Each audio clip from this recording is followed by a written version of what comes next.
Hey y'all, so I made a quick little short on TikTok and IG about attracting better love experiences. Now, when I say that, I'm not just talking about dating and romantic relationships, I'm talking about friendships, better relationships with your family members, better opportunities. Yes, that is comprised in the love compartment because you got to remember opportunities are reflective of your talents and your fullness. So you want to attract things that are in alignment, which allows you to spread more love in the world. So it's going to be your opportunities. It's even going to be from your acquaintances and just random meetups with strangers and things that you have. So stay tuned.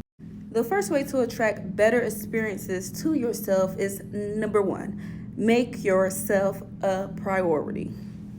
Now, I know in this world that we live in, we've been taught to put ourselves as a last priority and as none important. We've been taught that it's selfish to consider yourself first and to make yourself a priority. However, the world treats you how you treat yourself because remember, your outer experience in life is reflective of the inner experience within yourself. Furthermore, I always teach that to truly give the best to the world and receive the best, you have to fill your cup and allow the overflow to be for others. We've been taught to take our cup and pour it out for everybody else. And what does that lead to? That leads to you being empty, depressed, and dried out, right? And no help to anybody. Your whole attitude is off because you feel drained. You're really supposed to do this. You're supposed to continuously let your cup be filled. And as you're filled to capacity, you're going to have overflow. The overflow is what you're supposed to give to others. And as long as you allow your cup to be continuously filled, you will always have overflow to give to others. And that's how you give the world your best self. That's how you are your best self in order to give it to the world. You can only give the world what you have within. And because you're so full within, you see it reflected in your outer experience where you're experiencing a fullness out of life. Get it? Number two, daily self-care rituals. Men and women, find something that you do every single day. Because remember, this body is a creature of habit. So when we talk about self-care, we're talking about things that pour into you, things that you have set in place to, one, prioritize yourself and to take care of yourself so you can show up as your best self. One of my daily practices is meditation, which is number 6, right? That's all about being present and being mindful, right? But also other daily self-care rituals would include steaming my hair and my face, stretching or yoga in the morning to get my body moving. Also, looking in the mirror, doing mirror work, which we're going to be talking about down here. Doing mirror work, looking yourself in the mirror and having your affirmations going. Speaking to yourself, seeing yourself. Have some type of daily self-care ritual, something that nourishes you and feeds your soul, whether it's on a physical, mental, emotional, or spiritual level. I would say it needs to be on all of those levels, including maybe doing 5 minutes of reading a self-development book or listening to a podcast. And these are things that you can do while you're driving. Daily self-care. This is how we prove to ourselves that, hey, I'm a priority. Hey, my well-being comes first. This is how we show up better for other people. Next, taking myself on dates, adventures, and fun experiences. If you don't learn to have fun in life with your own company, it's going to be very hard for you to truly learn to enjoy other people's company and for them to enjoy your company. Because you have to realize how you are within is how you are without, right? So if you're the type of person where you don't even enjoy being with yourself, you don't even have fun with yourself, you're not even adventurous with yourself, when you get with other people, They feel the fact that you don't know yourself. You don't like yourself. You haven't spent time with yourself. You have to seek outside validation and motivation in order to do things in life. And that right there is a turnoff, especially to people who are already living a fulfilled, adventurous life solo. If you don't even like to spend time with you, why would somebody else? If you don't even have fun with you, why would other people have fun with you? This is where people get with you and feel like you're boring. You don't have any life. You don't have anything going on. Because in truth, you really don't. All you do is work, pay bills, go home, sleep and eat. That's no. If you want somebody that is fun, adventurous, spontaneous, you must first become that person, because we talked about what is reflected in your outer experience is usually what's going on within. Mirror work. We talked about this in daily self-care rituals. Mirror. Get in front of the mirror every day and speak to yourself. Look in your eyes and speak to yourself. And watch yourself with no craving, no repulsion, no judgment. Just watch yourself as you're speaking to yourself, as you're affirming yourself. Watch yourself for what excites you and what, might catch you off guard and what you might not even believe. You might look in the mirror and say, I'm beautiful, and something within your eyes is like, nah, I'm not. Be with that feeling, sit in it, and then allow yourself to embrace your truth. And from there, now you can start doing the work to have a new perception of yourself. But unless you're honest with yourself, you can never transition, you can never transform. So get comfortable being with yourself and seeing yourself in your fullness, seeing your strengths and seeing your weaknesses. Learn to accept yourself and love yourself unconditionally. And from there, love to do the transformational and evolution work to become your highest, best self. Your highest, best self, not somebody else's ideal or somebody else's standard, but yours, right? Okay. Furthermore, when you learn to be grateful for yourself and appreciative of yourself and give yourself compliments and things, and you truly make that your way of being, you'll see other people appreciate you too, be grateful for you too, give you compliments. I'm telling you this, the world is simply a mirror to what's going on within. Change what's going on within, and you will see, I can promise, you will see your outer experience change. Next up was spoiling myself.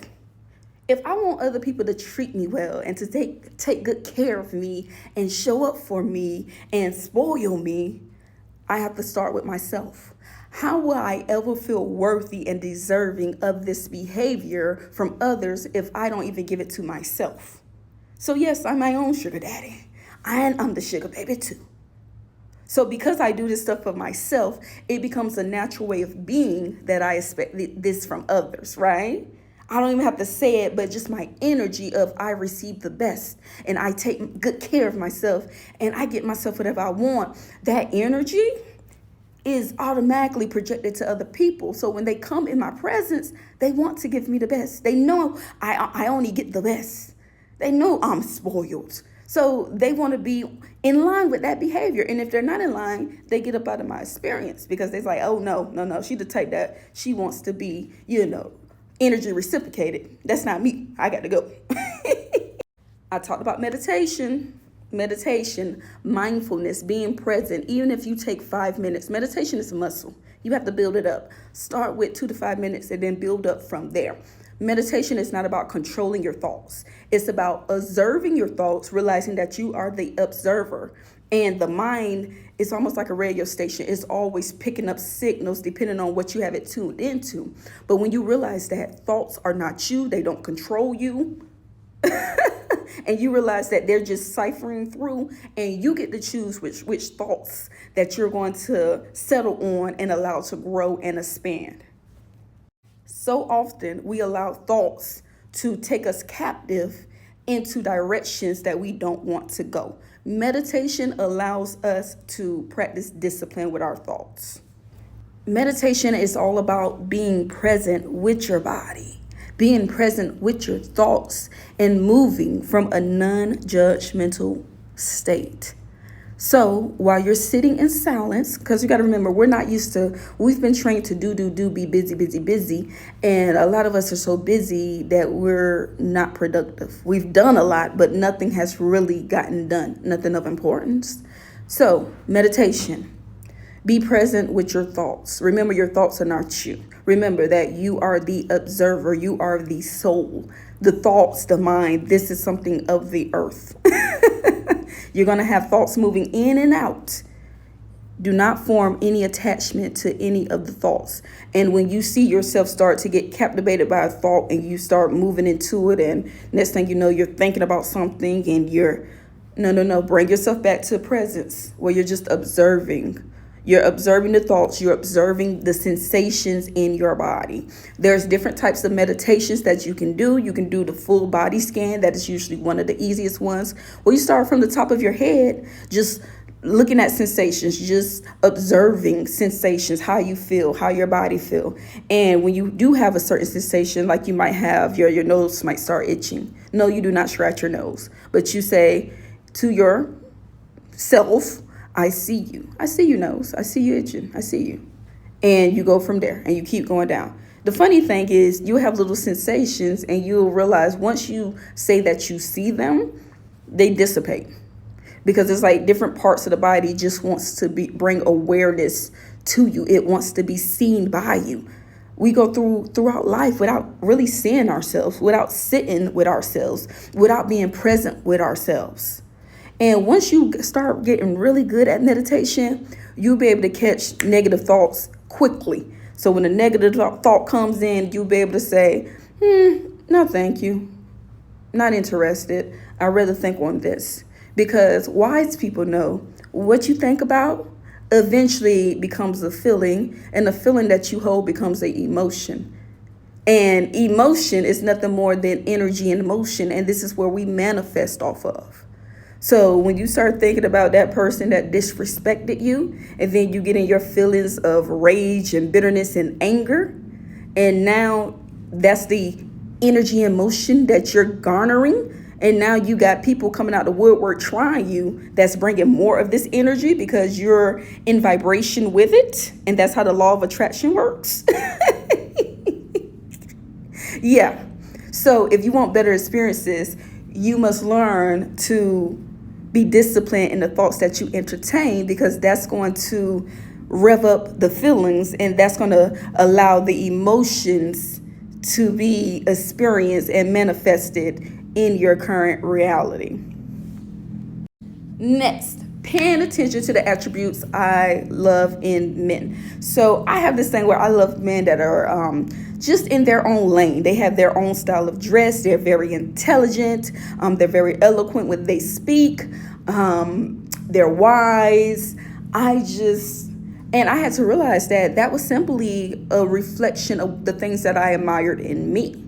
See, when we realize that people are not separate from us, that we all have this source energy that truly makes us one, we'll realize that the things that you admire in others is usually very reflective of what is within you that you want to start to empower.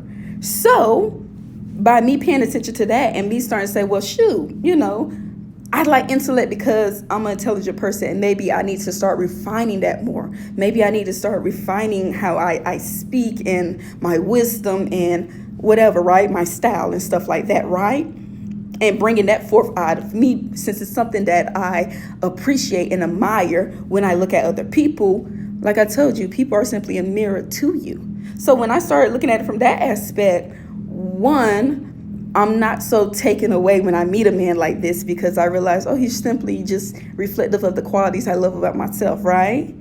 And I'm not in this dualistic of this is somebody else, this is me. I'm more in this oneness of look at the greatness of source, right? So yes, I know that's an interesting concept, but it works. It works. Now, the next one is going to be embracing your own power, which is kind of a play on number 7, where focus on yourself. Focus on empowering and uplifting yourself and being your most authentic, powerful self. This is how you truly attract people that's in alignment with who you are. You do not attract the right people by playing small, by being fake, by being something that you're not, by trying to live up to other people's standards, trying to live up to society's standards. If you don't like to cook and you're a female, then you just don't like to cook. That is fine. Live in that truth, be authentic to that, and find somebody that they're okay with that. They love that about you. They might like to cook. They might like to just eat out. But we have to be our most authentic self, because that is where we are truly empowered, by being our raw, authentic self, and not this mask and this boxed in version of what is acceptable to society. Next, living from a state of detachment.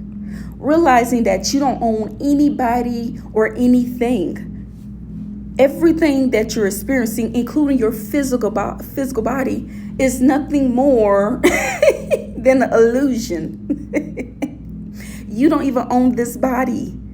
One day, this body will rot and go back to the earth, and you'll only merely have experienced this body. You're only experiencing other people. You're only experiencing these material things. You don't own the car and the house. And so when you realize that you're merely experiencing these people, places, and things, you allow your hands to be like this, where when things come, they come, and when they go, they go. We have to stop trying to hold on to things and people. Realize that abundance is allowing things to flow in and out like it needs to, in and out like it needs to. If your hands are closed, if you're in a scarcity mindset, you will forever feel like you never have enough. And you won't have enough because your hands are too closed to continue to receive. So we must, even when it comes down to dealing with people, friendships, romanceships, opportunities, jobs, and things, be from a place of healthy detachment, where when it's for me, it comes to me, and when it's no longer aligned with me, I let it go. So even when we're dating, we don't come with expectations. We come open to this idea of connection and love, and we let it be what it's going to be. We let people be themselves, and we be ourselves. And in that state, we'll find true, authentic connection. We'll find people who like us as ourselves, and people we like as themselves. That is intimacy. Being able to be your authentic self, raw, and be loved for it unconditionally. Also, we must realize everybody is not the one. Everybody's not. Once you realize that you're the one that you've been looking for, you'll stop looking for the one in other people. I have love for myself. I am the love of my life. I am enough, more than enough. That means anything outside of myself is extra. When we move from that spot, we won't be so desperate for relationships and commitments and people, and we go on a first date with a person and we wonder, is you my wife? Is you my husband? Let it be what it's gonna be, baby. Yes, have standards, have boundaries. But the expectations that we put on people that we don't even know, it's ridiculous. You might meet somebody and they might just be meant to be a friend or a good business connect, or to teach you a lesson, or to teach you about something to help you refine yourself. And you might never see that person again. Be open and let things just flow. Last but not least, you must really understand that you are the person that you've always been looking for. You are the love of your life. You are the one. You're the one. The most powerful, authentic, free version of you is the one that you've been looking for. And when you realize that I am the love of my life, I love myself unconditionally, I love myself whole, I'm in love with me, I adore me, I respect me, I appreciate me, I stand up for me, I ride for me.